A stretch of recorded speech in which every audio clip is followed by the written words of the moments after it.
السلام علیکم ورحمۃ اللہ میرے پیارے دوستو۔ کتاب انوار شاہ ولایت صفحہ نمبر 444 اور جو آج کی ویڈیو میں آپ کے سامنے پیش کرنے جا رہا ہوں اس ویڈیو کا ٹائٹل ہے احترام آدمیت۔ آدمیت از احترام آدمیت باخبر شو از مقام آدمیت۔ حضور سید العالمی رحمت کائنات صلی اللہ علیہ وآلہ وسلم نے فرمایا، المسلم من سالم المسلمون لسانہ و یدہ۔ مسلمان مسلمان کا بھائی ہے، نماز روزہ حج زکوٰۃ اور دیگر عبادات اخوت و مساوات سکھاتی ہیں۔ انسانی مساوات کا نعرہ لگانے والے تو بہت لوگ ہیں، مگر اس کی عملی تفسیر دیکھنا ہو تو آج بھی حضور رحمت عالم صلی اللہ علیہ وآلہ وسلم کے سچے غلاموں کی زندگی کا نقشہ دیکھیے۔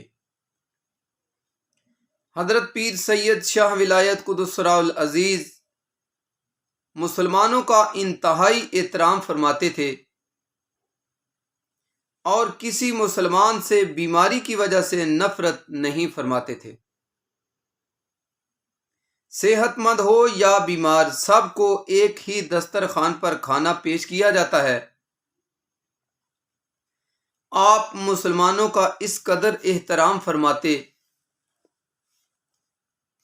کہ ہاتھ خود دھلاتے، دسترخوان بچھاتے اور تمام خدمات خود سر انجام دیتے تھے۔ عرب سے آنے والے مہمانوں کا آپ انتہائی احترام فرماتے تھے۔ ایک دفعہ عربی مہمان تشریف لائے تو آپ نے ان کے لیے ان کی ضرورت کے تمام انتظامات فرما دیے۔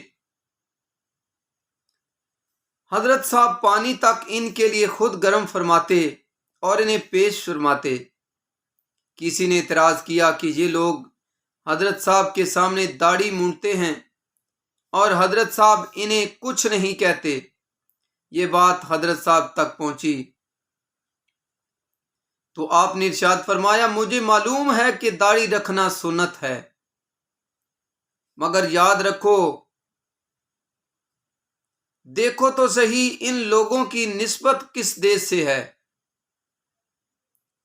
ان کی خدمت مجھ پر فرض ہے۔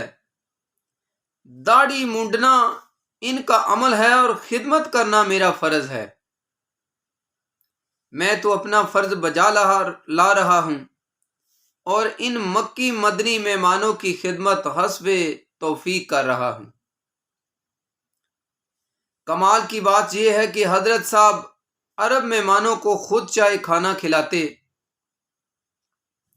اور جب وہ لوگ فارغ ہو جاتے تو ان کے ہاتھ خود دھلاتے تھے اور تولیہ خود پکڑ کر پیش کرتے۔ آپ ہر مسلمان کا انتہائی ادب و احترام فرماتے تھے۔ حضرت صاحب کے ہاں صرف مسلمان ہی نہیں بلکہ غیر مسلم بھی کثرت سے حاضر ہوتے تھے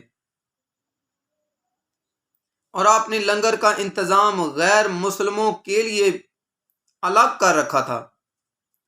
ان لوگوں کو راشن مہیا کر دیا جاتا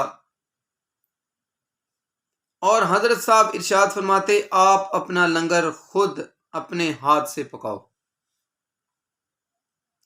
ان لوگوں نے کئی بار اصرار کیا کہ حضور ہمیں مسلمانوں کے لنگر سے ہی کھانا کھلانے کی اجازت فرمائیے،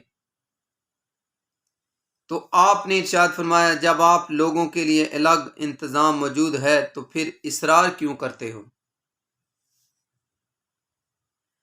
ہرمی ڈھکی کا ایک کھتری جس کی کوئی اولاد نہ تھی، حضرت صاحب کے پاس بطور عقیدت پیش ہوتا اور دعا کے لیے گزارش پیش کرتا۔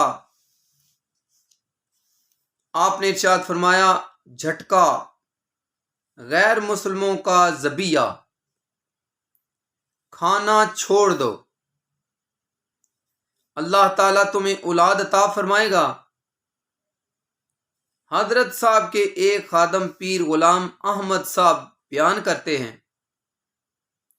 کہ ہندوستان میں 2 ہندو افیسر کے ہاں شادی کا اہتمام تھا۔ ان لوگوں نے مسلمانوں کو بھی دعوت دی ہوئی تھی اور یہ دونوں افیسر آپس میں سگے بھائی تھے۔ انہوں نے ہندوؤں کے علاوہ مسلمانوں کو بھی شادی میں شرکت کی دعوت دے رکھی تھی۔ شادی کے دن ان بھائیوں نے پوچھا کہ مسلمانوں کا لنگر کون پکائے گا؟ بتایا گیا کہ ایک مسلمان لانگری حاضر ہے۔ انہوں نے کہا کہ ان مسلمانوں لانگری کو ہمارے پاس بلاؤ۔ جب لانگر حاضر ہوا تو اس نے پوچھا کیا تم مسلمان ہو؟ لانگری نے کہا جی ہاں۔ پھر پوچھا کہ نماز بھی پڑھتے ہو؟ تو اس نے کہا جی ہاں مسلمان ہوں۔ انہوں نے کہا مسلمانوں کی بات نہیں، میں نماز کی بات کر رہا ہوں۔ اس نے اپنے نمازی ہونے کی یقین دہانی کرائی تو وہ کہنے لگے کہ جھٹکا کا گوشت ہرگز نہ پکانا، اور مسلمانوں سے ذبح کروا کے گوشت پکانا، اور سن لو ہم دونوں بھی مسلمانوں کے لنگر سے کھانا کھائیں گے۔ یہ بات سن کر کسی نے پوچھا کیا تم ہندو نہیں ہو؟ کہنے لگے ہم ہندو ہیں، مگر ہمارے والدین کو ہمارے پیر صاحب نے جھٹکے کے گوشت سے منع فرمایا ہوا ہے۔ سبحان اللہ، ماشاءاللہ، ایک ہندو ہے کہ اپنی منت یا اپنی ایک بات کی وجہ سے اللہ کے ولی کی بات مانتا ہے، تو اللہ کے ولی کی بات مانے گا تو اللہ تعالیٰ کی ذات اس کی مراد پوری کیوں نہیں کرے گا؟ جزاک اللہ۔